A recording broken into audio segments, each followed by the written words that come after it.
Hey, what's up, everyone? Today we're diving into a story that's got the sports world talking: Deion Sanders, Ryan Clark, and the fallout from Shedeur Sanders' unexpected NFL draft slide.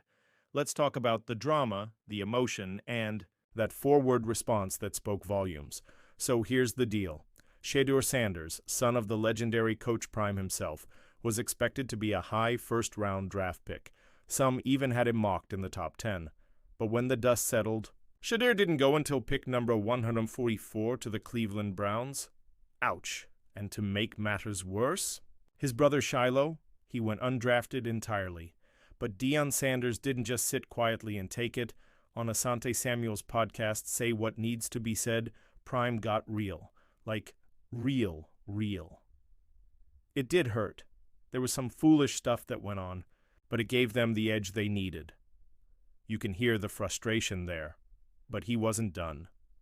Coach Prime went off on the criticism Shedeur's been getting, especially the wild claim that he showed up to meetings unprepared. He said, "You're going to tell me Shedeur Sanders, a guy who's had 6 different offensive coordinators and still improved every single time, came into meetings with headphones on and wasn't ready?"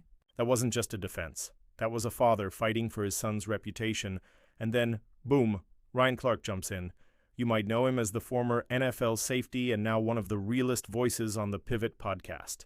He backed Deion hard, calling out what he sees as a double standard in how Shedeur's being evaluated.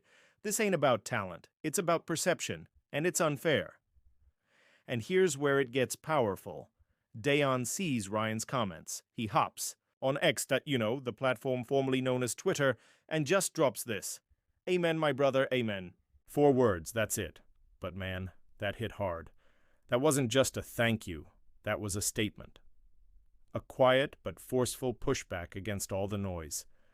Deion's been in this game long enough to know that sometimes less is more. That simple phrase, it was solidarity, it was strategy. It was Coach Prime using his platform to remind the world that narrative can be just as powerful and sometimes more damaging than stats or tape. Let's not forget, Shedeur produced. He thrived under chaos. He kept leveling up despite coaching, turnover, pressure, and non-stop media scrutiny. But somehow, that got overshadowed by talk about attitude or headphones. Seriously? This isn't just about Shedeur. It's about the challenge a lot of athletes face when they come from famous families. The expectations are sky high, the microscope even higher. And suddenly, every move gets judged differently. Even Ryan Clark said it.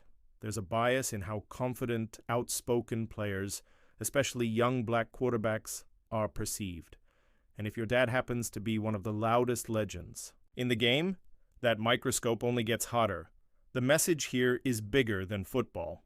It's about how public perception can shape opportunity, about how reputation can cloud reality, and how sometimes the most powerful statement you can make is a quiet show of unity. In sports and in life, the loudest message isn't always a rant. Sometimes it's a calm, "Amen, my brother, amen." So what do you think? Was Shedeur unfairly judged? Is the NFL scouting system too caught up in narratives? Drop your thoughts in the comments below. Hit that like button if you're riding with Shedeur and Coach Prime. And don't forget to subscribe for more sports breakdowns just like this. Until next time, keep your head high, your eyes sharp, and your heart in the game.